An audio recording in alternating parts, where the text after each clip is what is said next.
Hello, everyone. It's me, and it's Monday. It's February the 6th, 2023. And I've got to get this off my chest. Because when I spot hypocrisy, especially in my own life, I got to get rid of it. I never really realized that I was holding a grudge. And the person I was holding a grudge with is now deceased. So even though that person is no longer living, breathing, walking, talking, their assignment here on this earth is complete, and may God be their judge. But I'm still alive. And it's time to get rid of excess clutter in my brain. I'll try to put this like in a story format. I don't know how well I'll do with that. But I remember growing up,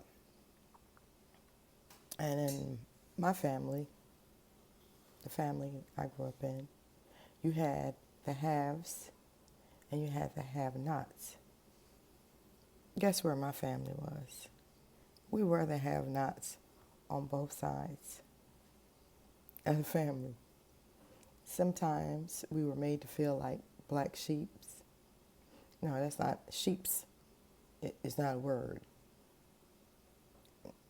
Sheep itself is plural or singular. So I'm not going to redo this. I just correct myself as I go along. Anyway, I discovered I really do have a lot of hidden anger. And sometimes I'm triggered when I see other people go through the same thing. I don't have to know them personally. In my mind, right is right, wrong is wrong. I'm always root for the underdog. You know, sometimes an underdog can become a ravaging, rabid wolf. I'd rather know the person that I'm dealing with up front. Don't sugarcoat anything for me, because I'm not going to do that. If I'm ever asked my opinion, I'm going to tell the truth. And being that way has never made me popular. You know, unless somebody wanted me to tell somebody off. I never had a problem with that. And I sleep good. I sleep well, because I'm not going to lie to anybody. But then I have to bring all this that I put out back to me. How can I live an honest life when I know deep in my heart I've been holding malice? That's the only way I can look at it. As a child, I couldn't do anything at all about the situation or the family I was born into. Nothing. And I learned a long time ago, people really don't care what you think.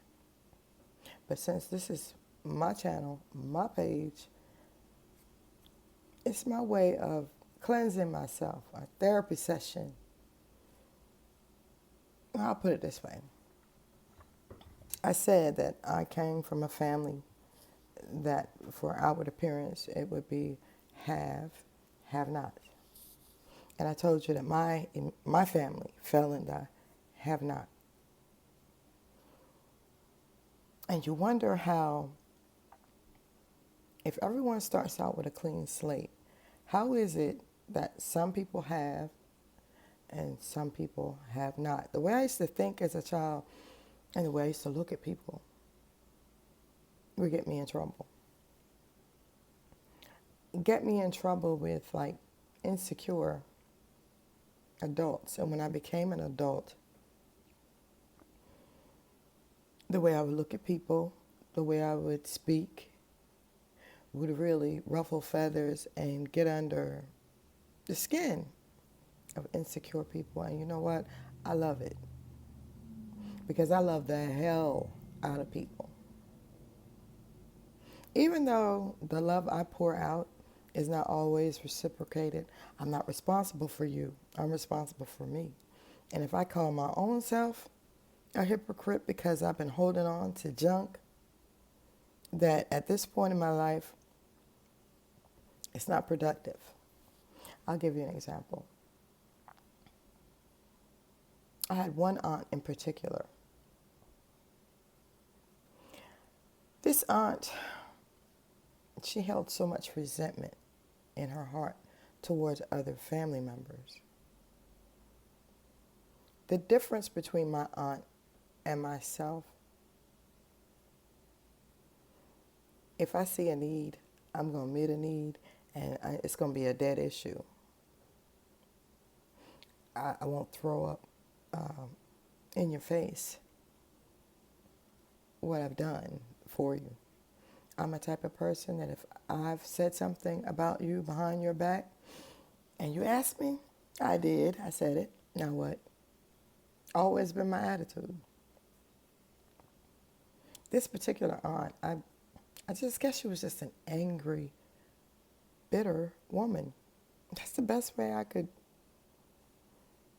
put it. And as a child, you often had to walk around on your tiptoes because you never knew what she was going to say. You know, words do hurt. So we were taught, you know, as children to respect your elders. But in the way, my way of thinking, respect is earned. Now, it was nothing I could do to my mom and dad because they were taking care of me. And I didn't always agree with them either. But anybody else, yeah, I would remember what my mom and dad said. But if I felt you were out of line, it was what it was. You could threaten me and it just wouldn't move me. If you hit me as a child and you were an adult, I couldn't hit back. But then one day I started growing up. And the grown part of me was like, you know, even as a teenager, I really became rebellious at 14. I probably just lost my mind a little bit. Because, again, to me, right is right, wrong is wrong. If I respect you, I expect the same thing in return. And if you put your hands on me, you're going to feel me back. That's just, don't tell me if they're big enough to hit, they're big enough to hit back. And then I hit back, and then you get upset. So anyway, I remember I was helping prepare an obituary for a relative. And I guess this aunt of mine, I don't know what it was, because I hadn't said anything, hadn't done anything. I know she saw an error. Yeah, I think she got upset about a semicolon or something. When I tell you this woman hauled off, now I'm grown. At the time I just turned 29. And I was visiting home for the first time in years because I lived out of the country. This woman hauled off and hit me in the back of my head. Oh my gosh. I didn't even think that was my aunt. I didn't. Because the next thing I knew, I was in her face, and had my brother not pulled my arm in time, I would have punched her directly in her face. Because if you hit, you're going to hit back, whether it be with words. And I'm not doing evil for evil. But you know what? This morning, as I was sitting here thinking, I got to let this stuff go. I guess I was still mad after all these years that I didn't get to punch her in her face. And these were the type of people, on some occasion, whatever the wind was blowing, that's the aunt that would show up. You know, my father used to cry because some of his family members wouldn't visit him. He would see them, he had no choice because he could see where they were going.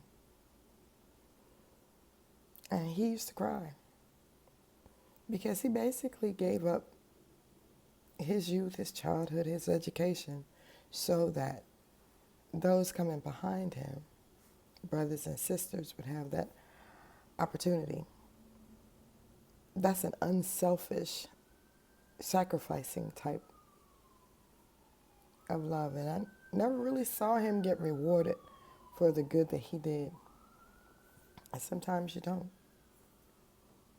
I was reading something from another content creator, and I responded back. Sometimes you have to be okay when the apology doesn't come. So I said all that to say this. Sure, you may have helped someone get their start,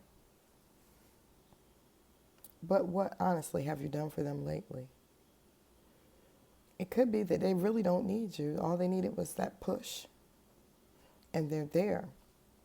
But in some cases, there are some people that just, they want to constantly remind you of what they've done for you. And when you look back over everything, when you go through everything, they didn't do anything. They gave you the courage to stand on your own, because it takes courage to stand alone sometimes. But I guess what irritates me is, honestly, the only time you will see me stutter and stumble over words is like if I'm nervous about something, because I want to say the right thing. I always want to do the right thing. And the right thing for me is to let mess go. That's for me. I have to let it go. Because if I'm still stuck in 30 years ago, I'm not growing, not mentally. Because I will always get tripped up. I will always get triggered when I see similar circumstances. That means I haven't grown past it. And I'm just like, I had to share that this morning. Because I want to be authentic in all that I say and do, how I live my life. Whether only 2 people watch this, it's going to sit right here. You don't have to like it. You don't have to dislike it, but it's going to be right here. And then I also see people use what they perceive to be the downfall of others. And that's what they do. But when I really look, what are you really bringing to the table? Regurgitated information. If I heard it one place, well, I need to hear it from you. If I saw it for myself, I'm not going to keep watching the same thing over and over again. I don't repeat myself. Only if I'm given an instruction that may be complicated and like someone's job depends on it. That's the only time I'll repeat myself. Yeah, my thoughts, my things that I share are all similar, but if you're hearing the same thing from me, take heed. See, when I see a mistake, especially in my own life, I'm going to correct it. So if I care for you and I see you headed wrong, I'm going to do the same thing.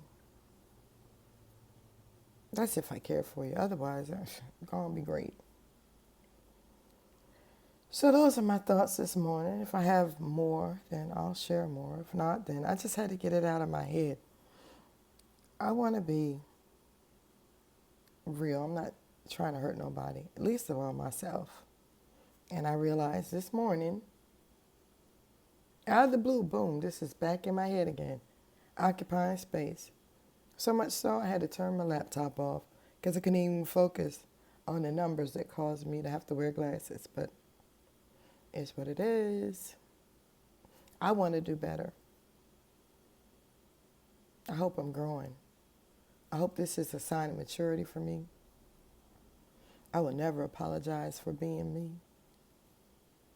As God elevates me, what I'm going to do, I'll bring somebody along, but I won't throw it in their face. What purpose does that serve? Absolutely nothing. We focus on the wrong stuff. We actually celebrate the wrong thing sometimes. Think about it.